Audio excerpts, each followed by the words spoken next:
నేను ఒక టైలర్ని, ఒక చిన్న విలేజ్లో ఒక టైలర్ని ఈరోజు ఈ స్టేజ్ మీదకి తీసుకొచ్చారంటే క్రెడిట్ అంతా కూడా మన గ్రేట్ అప్లయన్స్ది. కాబట్టి థ్యాంక్ యూ వెరీ మచ్.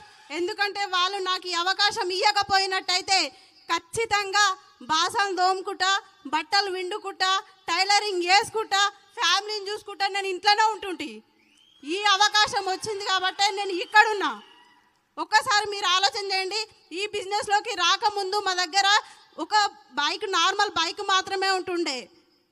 కానీ ఇప్పుడు మా లైఫ్ ఎట్లా మారిందంటే చూడండి, నేను 5,000 10,000 వస్తే చాలు అని బిజినెస్లోకి వచ్చాను. ఈరోజు 1,20,000 రూపాయలు ఇన్కమ్ తీసుకుంటున్నాను. నేను ఈ బిజినెస్లోకి రాకముందుకు మా సార్ శాలరీ 20,000. 25 సంవత్సరాల జాబ్ ఎక్స్పీరియన్స్లో